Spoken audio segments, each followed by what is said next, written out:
जय यीशु की। मैं हूँ प्रियंका डामोर और आप देख रहे हैं रेडियो वार्ता शीर्षक की हिंदी सर्विस। कलीसिया समाचार में आप सभी का स्वागत है। कलीसिया समाचारों में प्रमुख है, भारत और बांग्लादेश में बाढ़ और भूस्खलन ने तबाही मचाई। सेंट फ्रांसिस जेवियर का अपमान करने वाले भारत के हिंदू नेता की तलाश। वेलिंगर को अग्रिम जमानत नहीं मिली, गोवा में प्रदर्शनकारियों ने आंदोलन का आह्वान किया। राष्ट्रीय बाल संसद सम्मेलन संपन्न। दिल्ली में राष्ट्रीय प्रार्थना दिवस का आयोजन। आर्च बिशप बेनेडिक्ट ग्रेगोरियस पुरस्कार इन्फोसिस के सह संस्थापक को दिया गया। ईसाइयों ने ईसा मसीह के विरुद्ध टिप्पणी करने वाले विधायक को हटाने की मांग की। भारत में युवा आंदोलन किशोरों को आधुनिक चुनौतियों से निपटने में सक्षम बनाता है। न्यायालय ने पुरोहित को कथित यौन शोषण के लिए मुकदमे का सामना करने को कहा। अब जानते समाचार विस्तार से। भारत और बांग्लादेश में बाढ़ और भूस्खलन ने तबाही मचाई। सरकारी आपदा अधिकारियों ने 7 अक्टूबर को बताया कि हिमालय से नीचे की ओर बह रहे पानी में तेज बहाव ने भारत और बांग्लादेश में बाढ़ और भूस्खलन में कम से कम 20 लोगों की जान ले ली है। इस महीने नेपाल में आई विनाशकारी बाढ़ के बाद यह घटना हुई है, जिसमें कम से कम 225 लोगों की मौत हो गई है, जिससे भारत और बांग्लादेश में पहले से ही उफनती नदियों में पानी और बढ़ गया है। जून से सितंबर तक मानसून के मौसम में दक्षिण एशिया में जानलेवा बाढ़ और भूस्खलन आम बात है, लेकिन विशेषज्ञों का कहना है कि जलवायु परिवर्तन के कारण यह और भी बदतर हो रहा है। सेंट फ्रांसिस जेवियर का अपमान करने वाले भारत के हिंदू नेता की तलाश। गोवा में पुलिस एक दक्षिणपंथी हिंदू नेता की तलाश कर रही है, जिसके खिलाफ शिकायतें मिली हैं कि उसने सेंट फ्रांसिस जेवियर का अपमान किया है, जिन्हें कैथोलिक इस पूर्व पुर्तगाली क्षेत्र का रक्षक मानते हैं, जहां संत के पार्थिव अवशेष रखे गए हैं। शक्तिशाली हिंदू समूह राष्ट्रीय स्वयंसेवक संघ के पूर्व राज्य इकाई प्रमुख सुभाष वेलिंगर ने 1 अक्टूबर को एक सार्वजनिक बैठक में कहा कि कैथोलिक दावों की प्रामाणिकता साबित करने के लिए संत के अवशेषों का डीएनए परीक्षण किया जाना चाहिए। वेलिंगर ने दावा किया कि अवशेष पड़ोसी श्रीलंका के एक बौद्ध भिक्षु के हैं। उन्होंने कथित तौर पर यह भी कहा कि संत को गोवा का रक्षक नहीं कहा जा सकता, क्योंकि वे व्यापक रूप से पूजनीय हैं। ईसाई जो सेंट फ्रांसिस जेवियर को गोवा के संरक्षक संत के रूप में मानते हैं, ने उनकी गिरफ्तारी की मांग करते हुए 12 से अधिक शिकायतें दर्ज की। आम आदमी पार्टी के कैथोलिक विधायक क्रूज सिल्वा ने कहा कि वेलिंगर पर भारतीय दंड संहिता के प्रावधानों के तहत धार्मिक भावनाओं को ठेस पहुंचाने और धार्मिक विश्वासों का अपमान करने का मामला दर्ज किया गया है। दिल्ली में राष्ट्रीय प्रार्थना दिवस का आयोजन। दिल्ली के आर्चडायसिस के इवेनिकल कमीशन ने 2 अक्टूबर को भारत के राष्ट्रपिता मोहनदास करमचंद गांधी की जयंती के उपलक्ष्य में नई दिल्ली के सेक्रेड हार्ट कैथेड्रल में राष्ट्रीय प्रार्थना दिवस का आयोजन किया। यह दिन भारतीय स्वतंत्रता आंदोलन के प्रमुख नेताओं में से एक और अहिंसा दर्शन के अग्रदूत गांधी को सम्मानित करता है। राष्ट्रीय प्रार्थना दिवस कार्यक्रम की शुरुआत दिल्ली के archbishop Anil Joseph Thomas Couto के आशीर्वाद से हुई। दिल्ली के आर्चडायसिस के इवेनिकल कमीशन के संयोजक divine word father Norbert Herman ने कहा, हमने दिल्ली सरकार और भारत के लोगों के लिए विशेष प्रार्थना की। वेलिंगर को अग्रिम जमानत नहीं मिली, गोवा में प्रदर्शनकारियों ने आंदोलन का आह्वान किया। गोवा की एक अदालत ने 7 सितंबर को राज्य के पूर्व आरएसएस प्रमुख सुभाष वेलिंगर की अग्रिम जमानत खारिज कर दी, जिन्होंने कथित तौर पर सेंट फ्रांसिस जेवियर के खिलाफ आपत्तिजनक बयान दिया था।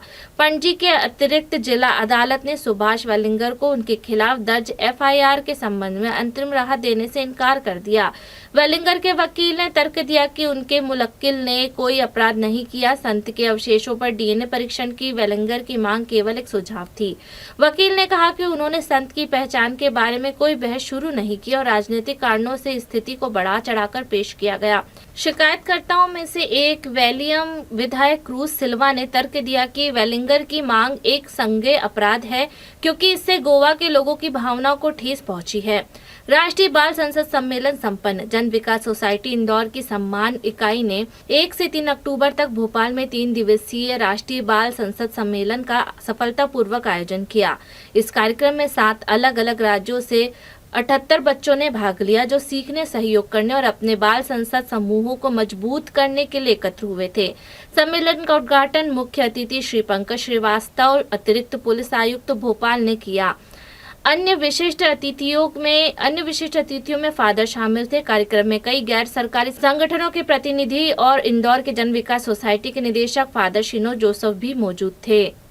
आज बिशप बेनेडिक्ट ग्रेगोरियस पुरस्कार इन्फोसिस के सह संस्थापक को दिया गया। इन्फोसिस लिमिटेड के सह संस्थापक सेनापति गोपाल कृष्ण ने इस वर्ष का पुरस्कार जीता है, जो तिरुवनंतपुरम में मार इवानियोस कॉलेज के पहले प्रिंसिपल आर्च बिशप बेनेडिक्ट मार ग्रेगोरियस को सम्मानित करता है। इस पुरस्कार की घोषणा 9 अक्टूबर को कार्डिनल ब्लेसियस क्लेमिस ने की, जो 75 साल पुराने कॉलेज का प्रबंध करने वाले सिरोमलंकार चर्च के प्रमुख हैं। इसकी स्थापना एमिकोस या मार इवानियोस कॉलेज के पुराने छात्रों के संघ द्वारा की गई। पुरस्कार निर्णायक मंडल की अध्यक्षता केरल के पूर्व मुख्य सचिव जय कुमार ने की। ईसाइयों ने ईसा मसीह के विरुद्ध टिप्पणी करने वाले विधायक को हटाने की मांग की। ईसाइयों ने एक ऐसे विधायक को आयोग ठहराने की मांग की है जिसने कथित तौर पर छत्तीसगढ़ में आदिवासी लोगों के बीच दरार पैदा करने के लिए ईसा मसीह का अपमान किया है, जहां जल्द ही एक कठोर धर्मांतरण विरोधी कानून लागू होने वाला है।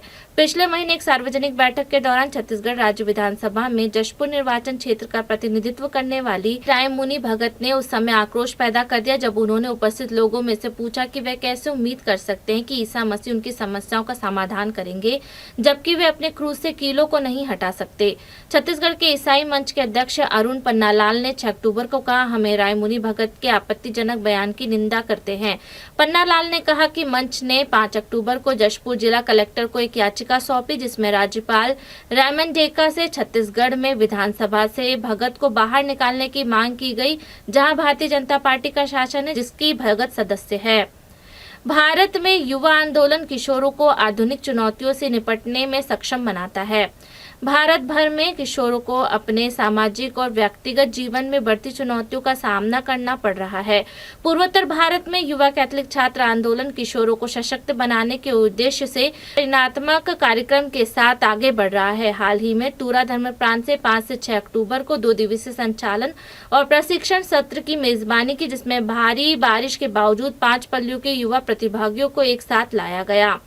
न्यायालय ने पुरोहित को कथित यौन शोषण के लिए मुकदमे का सामना करने को कहा। एक महिला के यौन शोषण के आरोपी कैथोलिक पुरोहित को केरल की शीर्ष अदालत ने आरोपों को खारिज करने की उनकी याचिका खारिज करने के बाद मुकदमे का सामना करने को कहा है। केरल में पूर्वी संस्कार सिरोमालाबार कोटमंगलम धर्म प्रांत के 59 वर्षीय फादर जोस मथियाई ने मध्य एर्नाकुलम जिले में उनके खिलाफ दर्ज एक आपराधिक मामले को रद्द करने के लिए केरल उच्च न्यायालय का दरवाजा खटखटाया।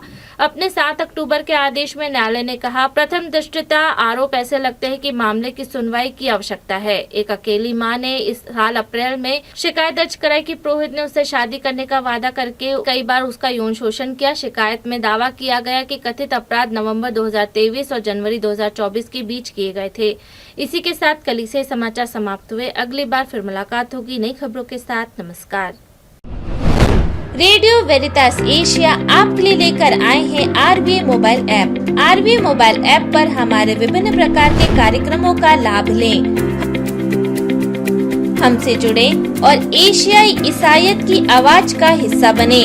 आज ही ऐप स्टोर एवं प्ले स्टोर से RVA मोबाइल ऐप डाउनलोड करें।